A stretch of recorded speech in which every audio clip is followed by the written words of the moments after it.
Welcome! This is Like It's 1985. Today I'm going to take a look at the Transformers Generations Fall of Cybertron Voyager class Grimlock figure. Let's take a really quick look at the packaging here, which features a nice picture of Grimlock here in his T-Rex mode. Pretty cool. And the back of the box, of course, you have a look at the robot in the T-Rex mode, the bio, and the stats.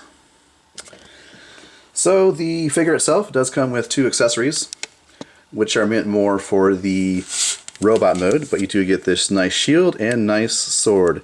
Very nicely detailed, as you can see, and nice orange translucent plastic. So that's pretty cool.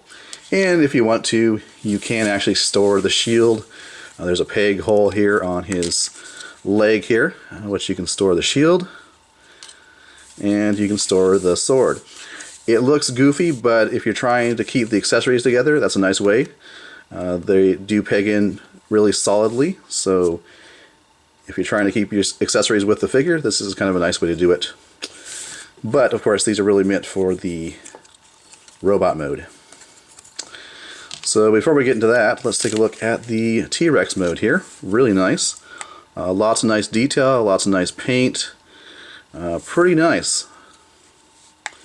There is a big gap here because the head actually is going to sort of rotate into his chest when the transformation occurs from T-Rex to robot mode. You can see his chest does have, well, not his chest, but his, in this case it would be his back, but it becomes the chest for robot mode, but the chest does have this red translucent plastic here. And you'll notice there's actually two Autobot symbols on his that you can see here on the T-Rex mode. There's the traditional looking Autobot symbol, which is nice. And then you have this one here, and of course this would be the chest in robot mode. And you'll notice it actually has a different sort of design. It's an Autobot symbol, but it's actually been modified to look sort of like a beast type of face. Sort of a combination of the Autobot symbol with a sort of primitive or beast type of face, which is kind of cool. I do like that. Now the gimmicks here, does have a gimmick where you can actually pull back on this lever here, and two things happen. Of course, the jaws move, which is really cool, and you do have a very powerful, very bright LED here. And you can see it lights up his eyes, and it looks like he's about to breathe some fire, which is really cool. Articulation wise, well, you do have his little limbs here. There's a ball joint here. Below that, it's all one solid piece of plastic, no articulation. But that's all you really need, I think. Just articulation there is fine, and it's on a ball joint, so that's good.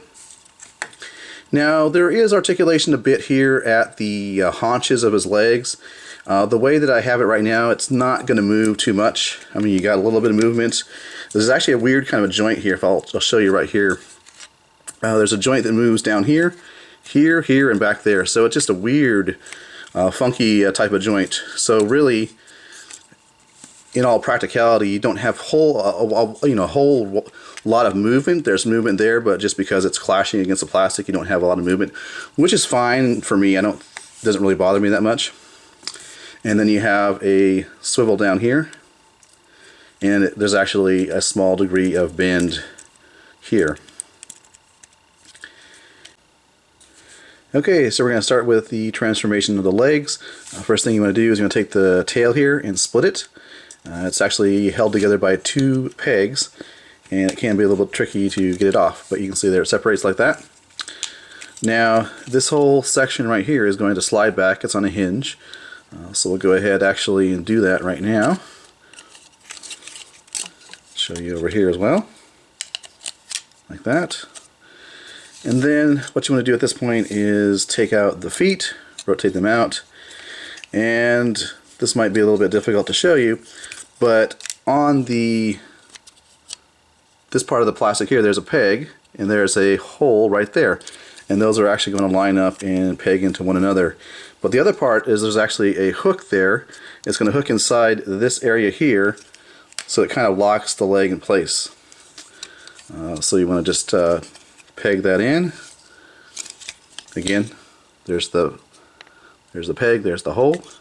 That should come together, and then finally you want to have that little hook there hook into the plastic like that. Just kind of secures the legs together. Moving up top here, you want to take the T-Rex legs and just get this out to the side like that. Then rotate these around.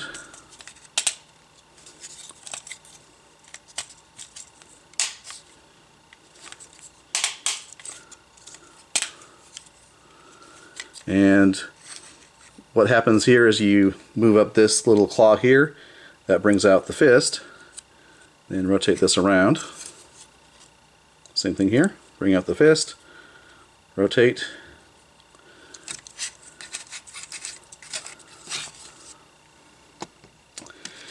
then you want to take the neck here, pull this back, and this all gets folded back into here, and just get it as far in the chest area as you can. Kind of fold these back like that.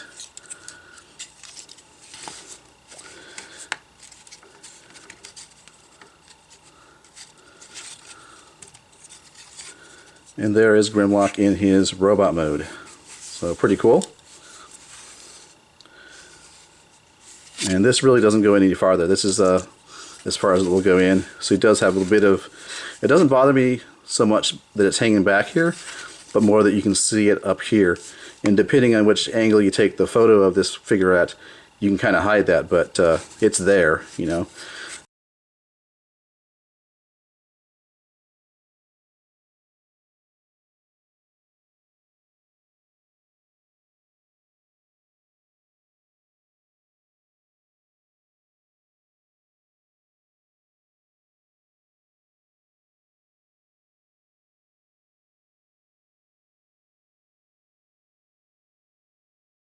Alright, so let's go ahead and take a look at articulation. The head itself is on a ball joint. As you can see, it does have light piping as well, which is nice. Shoulders, a wide range of movement there due to the multiple joints in the shoulder area. So 360, it can kind of pivot like that. You can bring out the shoulder as such. I really like to keep the shoulder close to the actual torso though. It looks more natural that way and more realistic. Then you have the articulation here at the bicep, bend at the elbow. The hands themselves swivel around. There is no waist articulation. Legs, forward, back, out to the side. There's actually a separate joint that allows the leg to go out to the side, as you can see right there.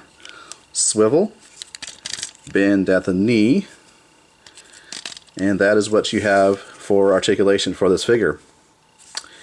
And looking at the figure in terms of detail, really nicely detailed. We took a look at the head sculpt earlier, but the chest here, you can see lots of nice detail there. You can see there's actually translucent red plastic here on the chest, as well as the lower torso. And where that comes into play is, again, with the gimmick. You pull back on the lever here, and lights up really nicely, especially the Autobot symbol there. It's cool. And you can see nice detail on the legs here with, again, the gold paint. Lots of nice detail there. The red here in the knees. So really nicely detailed figure.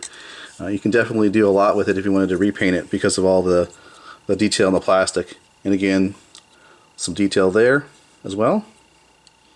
More paint here on the shoulder and the elbow. So pretty cool. And of course you can arm up Grimlock here. So let's go ahead and place the shield here on his forearm. Something like that. And go ahead and place in his sword.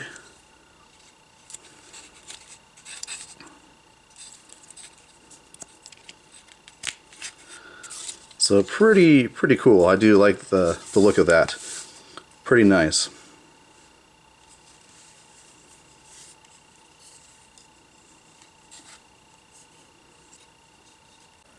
So final thoughts on this figure. Overall, if I had to give it a score from 0 to 10, obviously 10 being the best, I would give it a 9.5. It's a pretty solid figure. There are a bit of issues in the T-Rex mode, one being the tail. I think the tail or the rear section of the T-Rex mode is a little bit big, but it's not horrible. So there is that. And of course there's a bit of hollowness in the chest in the T-Rex mode. Robot mode is very, very nice. I do like it a lot. Do like the fact that it does come with a sword and a shield, which is very cool. And I do like the fact that overall the transformation is very similar to the Voyager animated Grimlock transformation, and similar also to the Generation 1 toy in terms of the transformation. So definitely a nice Grimlock toy. Of course a must-buy if you're a Grimlock fan. And this has been my review of Transformers Generations Fall of Cybertron Voyager class Grimlock. Thanks for watching, guys.